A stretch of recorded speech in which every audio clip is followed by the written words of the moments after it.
네, 2022년 3월 4일 이정훈입니다.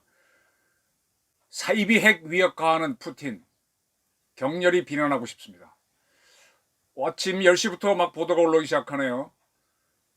우크라이나 외무부 장관이 텔레그램과 트위터를 통해서 러시아군이 자포리자 원전을 모든 방면에서 공격하고 있다. 이미 불이 난 상태다. 자포리자 원전에는 우크라이나가 15개의 원전을 갖고 있는데 그중 6개가 있는 가장 큰 원전단지다. 유럽에서도 아주 큰 원전단지다. 이 외교부 장관은 자포리자 원전이 폭발하면 체르노빌 피해의 10배의 규모가 될 것이다. 러시아군은 즉각 공격을 중단하고 소방대원들을 투입해야 할 것이다. 이렇게 얘기했습니다. 자, 이런 보도를 보시면서 우리의 반핵 운동하시는 분들은 아주 좋아하시겠죠. 또 원전 주변에서 하시는 분들은 불안하시겠죠. 정리를 해드리겠습니다. 지금 일부 보도에 따르면 그 지역에서 조금 더 방사성 수치가 올라갔다. 아직 위험한 수준은 아닌데 이렇게 보도가 나왔습니다. 지난 25일, 2월 25일 저는 핵무기 없이 핵전쟁하는 푸틴이란 제목으로 이런 동영상을 보내드리겠습니다. 전쟁을 하고 있는 푸틴. 그때 체르노빌을 24일 날부터 공격을 시작한 러시아군이 지략 싸움입니다. 키이브인가요? 키예프 북쪽에 있는 체르노빌을 점령했다. 거기에는 체르노빌 원전 사고 난 데가 있죠. 어제 24일 그래서 그걸 이용해서 핵 위협을 가할 수 있다라고 정리를 한번 예측을 했었고, 그다음에 푸틴이 핵 태세를 강화한다, 핵 능력을 준비해라 이렇게 하면서 핵전쟁을 할 것 같은 공갈을 한번 쳤었고, 진공폭탄을 러시아판 방사포에 넣어서 발사하는 잔인한 짓을 했습니다. 그리고 드디어 심리전 차원에서 자포리자 원전을 공격했습니다. 자포리자가 어딘지 설명드리겠습니다.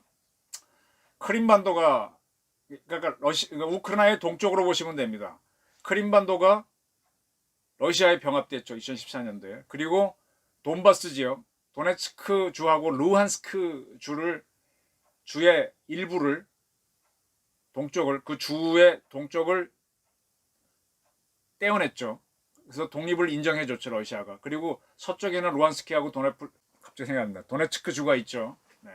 서로 이렇게 싸움이 붙고 있는데 바로 이 거기서 가까운 쪽입니다. 그러니까 러시아군이 이미 차지하고 있는 루한스크 주에서 매우 가깝다고 보시면 됩니다. 우크라이나를 보게 되면 동쪽에 있는 원전입니다. 드네프로 강이 이제 키예프를 통해서 우크라이나 정중앙을 흐르는데 그 강 동쪽 한참 더 가서 러시아 쪽에 있는 원전으로 보시면 됩니다. 이 원전은 VVER 1000, 이 노형이 그겁니다. VVER 1000. 우리가 흔히 경수로라고 하죠.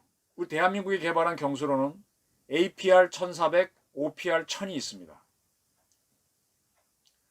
OPR 1000은 Optimized Pressed Reactor, APR은 Advanced Pressurized Reactor고요. VVER은 러시아 말인데 잘 모르겠는데 공통점은 경수로라는 사실입니다. 경수로는 가장 안전한 원자로입니다. 그 체르노빌 원자로는 RBMK형이라 그래서 흑연 감속로입니다.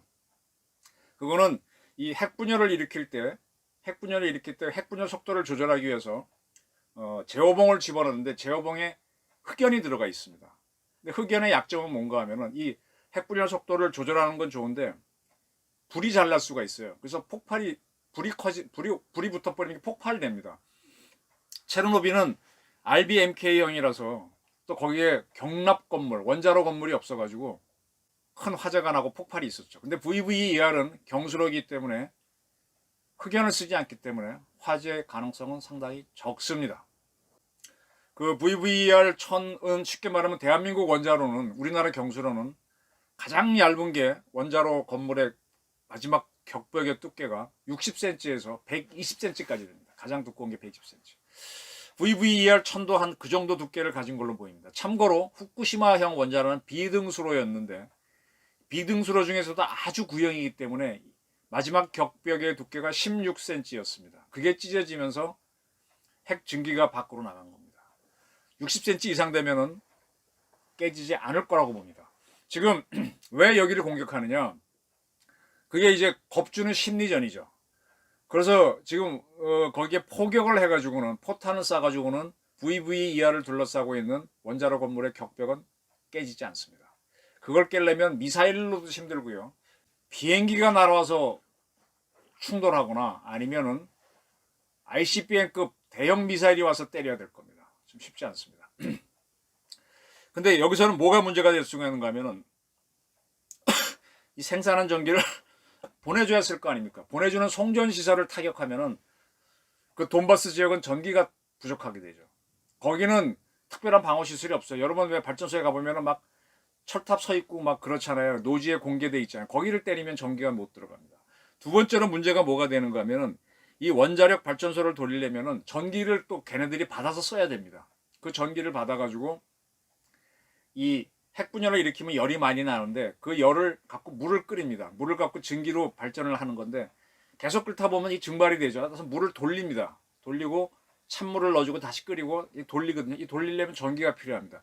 이렇게 들어오는 전기가 상당히 필요한데 이 전기 들어오는 시설을 맞춰버리면 이 물을 못 돌려서 이 원전이 사고를 낼 수가 있습니다. 후쿠시마 원전도 사실은 쓰나미 때문에 외부에서 들어오는 지진 때문에 외부에서 들어오는 전기줄이 다 끊어져서 사고가 난 거거든요. 이 외부 전원줄을 끊어졌다 그러면 문제가 좀 일어납니다. 이거에 대비해서 모든 원자력 발전소는 비상발전기를 갖고 있습니다. 비상발전기를 돌려서 대응을 하면 돼요. 근데 그것이 한계가 있죠. 대응하는 사이에 정상적으로 외부에서 들어오는 전원을 연결해야 되는데 계속 포격을 가하면 못할 수 있죠. 그러니까 지금 뭔가 하면은 경수로인 걸 알고 이 VVI ER형도 이제 기본적으로 소련 러시아형이거든요. 알고 거기를 때려서 외부 전원을 끊고 바깥으로 이제 전기를 생산한 전기를 보내는 시설을 타격하는 거죠. 그래서 심리전을 주는 건데 이렇게 되면은 그 겁을 내는 우크라이나인들이 겁을 내죠. 지금 키이브 지역을 때려서 들어가자니 인명살상에 대한 세계적 비난이 크고 또 핵무기는 쓸 수가 없고 하니까 자기네 무기로 핵시설을 때려서 겁을 주는 겁니다. 겁을 주는 겁니다. 그렇게 함으로 해갖고 이쪽에서 우크라이나군이 저항을 포기하면은 그 지역에 러시아군이 진입해서 드네프르 강을 중심으로 해서 이 동쪽을 떼어내갖고 휴전을 해서 우크라이나를 돈바스 지역을 포함한 큰 동쪽을 다 먹어서 우크라이나를 동서로 쪼개겠다 이런 의도입니다. 자, 이 정도를 이해하시면 정치적으로는 푸틴의 술수가 이해되실 거고요. 저는 이런 류의 작전을 할 거라고 보고 핵무기 하지 않는 핵전쟁을 할 것이라고 하는 걸 지금 시작했습니다. 대한민국의 원전이 굉장히 많은데 우려하시는 분들이 많을 거예요. 우리도 아마 송전 시설이나 이 외부 전원이 들어온 시설이 공격받으면 불이 날 수 있습니다. 이걸 막기 위해서 우리는 뭘 해야 되냐? 거듭해 말씀드렸지만 공군의 방공 유도탄 사령부 예하 여단을 이쪽에 배치해서 방공 미사일로 박아야 되고 육군 부대가 사실은 배치가 돼 있습니다. 향토사단이 배치되어 있는데 그 부대들이 적을 막아줘야 되고 바다로 오는 적을 막기 위해서 우리 잠수함이나 우리 해경함 또는 해군함이 작전을 할 수 있어야 됩니다.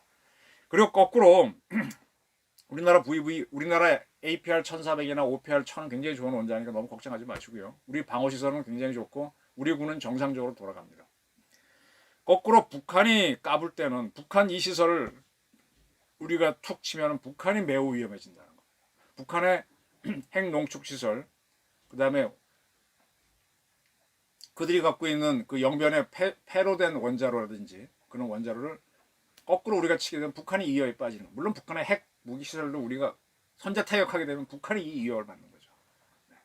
그래서 이 군사작전 면에서 우리가 핵시설이 많으니까 위험할 거다 생각하시는 분들이 있는데 이거는 대한민국 군을 한번 믿어주십시오. 그리고 우리 원전 관계자들이 충분히 자기들이 살기 위해서 준비를 많이 해놨고 후쿠시마 사고에 대한 대비도 해놨고 그리고 이제 좀 부족한 게 있다면 무기를 더 보강하면 되는 거죠. 거꾸로 북한이 까불면 우리가 이 위협을 가하면 되는 겁니다. 지금 푸틴은 상당히 치사한 전쟁. 지금 어떻게 안 되니까 심리전 차원에서 하기 위해서 포격전을 하고 있는 겁니다. 여기에 대해서 문재인 대통령이 어제 뒤늦게 우크라이나 대통령하고 전화 통화를 했다 그러는데 확실하게 우크라이나를 지지하면서 어떤 방어시설을 제공하거나 하는 작전들을 나서야 될 거라고 봅니다.